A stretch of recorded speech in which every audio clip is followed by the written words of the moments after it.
Hey,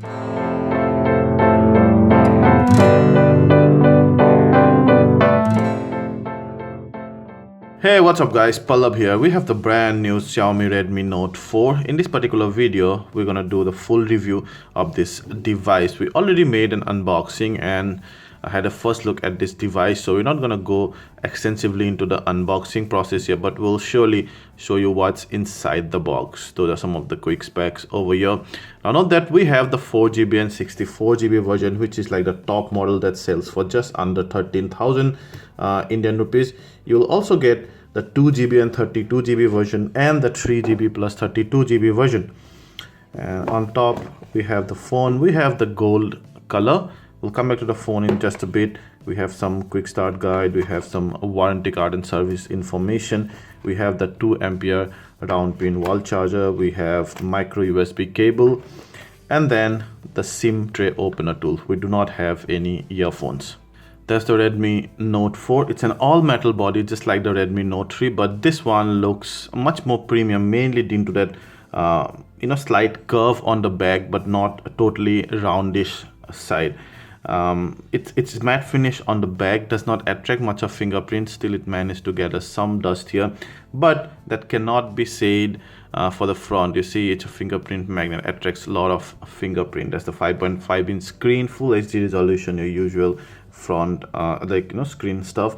A dual hybrid SIM card arrangement there, micro USB port, and speakers, power button, sorry, and the volume rocker.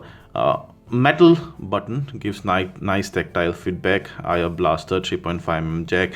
The 13MP camera does not have any bump. Good thing. Dual LED flash, fingerprints, and overall, yeah, it's slightly on the heavier side at 165 grams, mainly due to that all metal body and the 4100 mAh battery. It's a big battery, gives a lot of battery life. So although it's 5.5 inch device, slightly on the bigger side, mainly due to that these parts also, and due to that heaviness, but still it's quite manageable, and mainly because that curved screen, it sits nicely onto your hand. That's the 5.5 inch full HD display. It's very bright and crisp. So when we go to our color card and show you, you'll see that the display renders color quite well, but not the best that I've seen. But the viewing angle is brilliant. Even from here, almost 170 degree, you can see still see the accurate colors. Overall, a very good display, one of the best I think at this price point. This is powered by MIUI 8, which has Android 6.0, not Nougat, I'm sorry, and that's the 4GB 64GB version. Also, one good thing about all the variants of the Redmi Note 4 now is that all of them are powered by Snapdragon 625 2GHz chipset. No chipset difference among the variants, plus a lot of other phones which are giving Snapdragon 625 might be giving you the 1.8 GHz version. This is slightly more powerful 2GB version. Out of 64GB, you get about 56GB. You get the usual Google Android apps, plus lots and lots of bloatware, lots and lots of in-house apps, just like any MIUI. Some of those you do not even need other in-house UI, some of the third-party apps, because it's selling on Amazon, Flipkart, so it will install all those apps. Can you go ahead and uninstall? Yes, you can go ahead and uninstall. So that's a good part, and that's how to uninstall, by the way. I'll just long press on the home button, on the any empty space on the home screen, sorry, and you can edit the home, and that's a recent key. Long press here and you get to the same menu. Yeah, let's quickly check out the camera. There's a 13MP back camera, which is very fast, and I really like this. It's very convenient to use, mainly because it's very user intuitive. You see HDR, close, not, that's the flash, that's the front camera. It's not very wide. I would have liked it to be slightly wider. It has very narrow field of view. And then you have some of the modes out there. Yeah, filters, and that's how you start recording. Yeah, that's a good thing. So you the moment you press this button, it does not start the operation. For example, the moment I press the video button, it does not start recording. Some phone do that, and what happens, you do not get time to frame the subject. So now, because it's not recording, I can frame the subject, and then I can press the recording button. So I'm not wasting some of those files that way. In the front, again, it's very narrow field of view. That's one of the grudge I have about this. And it also cuts the sensor, a big part. So when you go to photo, you can see the field of view, and you can see the field of view difference. It's like suddenly it's zoomed in. Why? Because it's cutting a part of the sensor and showing you that part of the video. Very limited modes out there. Filters are all right. Yeah, so we check the image and video quality. They are very good. This one has one of the best cameras at this price point. Although now phones are coming with dual cameras at this price point. A lot of people would think that's kind of a important feature. It is an important feature, but it's not really a must-have feature, mainly because that whole background defocus kind of thing is still at the nascent stage, and it's nowhere close to a dedicated camera. So if you like that, if you really want that part, probably yeah, you should go for a dual camera phone. But otherwise, this phone camera it's damn good. It gives very nice detail under enough light. Colors are properly rendered. Videos are also sharp enough at the center, but slightly softer on the sides.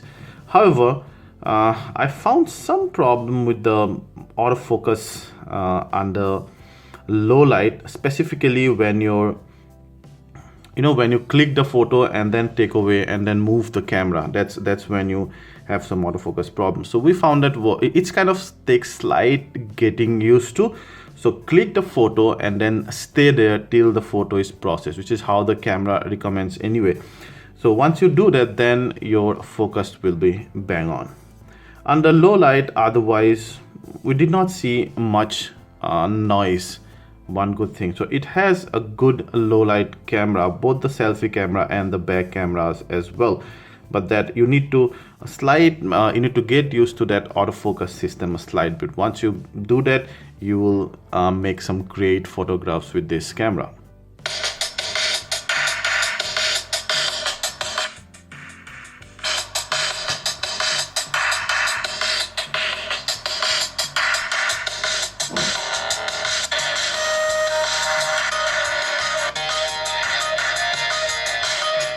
So the sound via speaker is very loud, and it also has only one speaker, although you might see two set of holes out here, speaker holes.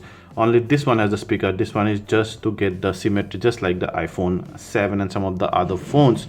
The bass is kind of slightly overshadowed by the treble when the volume is increased, but overall a decent output.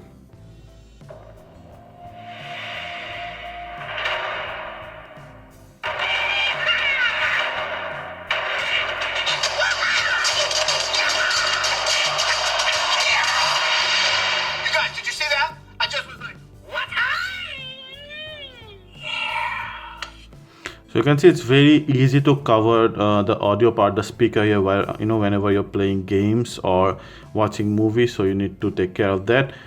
Plus the surround sound is very good. The vocal is really nice, 3D sound. So the video viewing experience is much better than listening to music via the speakers. From the universe? From the messenger. Oh, yeah, of course. Our greatest masters are disappointed. We did some benchmark testing on this device, and expectedly it scores towards the bottom, 59,473. 652 is well, not the most powerful chipset. It's great for the mid-range premium entry-level phones like this, but then when you compare to some of the other flagship phones like 6P or S6 or even S6 Edge and those kind of phones, obviously it will fall short because of that price factor. So not to worry. 59,473 towards the middle in valuable metal score, towards the top here good score in multi-core, and in our Geekbench 4 814, and maximum goes to 1800. Similarly here round about the middle, and again just above the midpoint.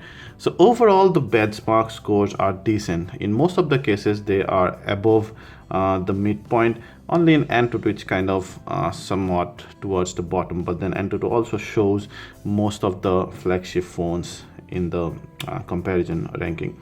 We played some games on this device as well, and it could play all of them perfectly. Now coming to the battery life, the 4100 mAh battery gave us about 11 hours 15 minutes of battery life on moderate to heavy usage, mostly moderate rather, which is a very good battery life, I would say. And yeah, it could get us through a whole day very easily, but then more often than not, by the middle of the next morning we had to charge it. So there you go guys, that's the end of our review. So what do you think about the Redmi Note 4? Some of the pros of this device are that the Redmi Note 3 was a runaway success. This guy really built on that and improved in some key areas, like the design is now more premium looking. It has better curves than the Redmi Note 3. The camera stays like the Redmi Note 3, slightly improved. I would say the display has improved a bit as well, and overall it also keeps the good thing like the battery, like the sound quality, and also like the camera of course of the Redmi Note 3. So it's kind of improves on some critical areas from the Redmi Note 3 and retains the good thing. Some of the not so good thing is that I would have liked slightly more bass on the speaker. I would have also liked it to have some good tricks, like for example a lot of these phones that I told you before comes with dual lenses. Now probably a dual lens here would really kill some of those competitions, because that's kind of becoming a race. A lot of people without thinking would straight away go for a dual lens setup. However, note that this single camera is no slouch. It gives some really good images, and when you actually consider the image quality and the video quality, this is one of the best cameras in the market. So not a lot of negatives to think of about this device, specifically when you're getting the 4GB and 64GB version under 13,000. One of the best devices.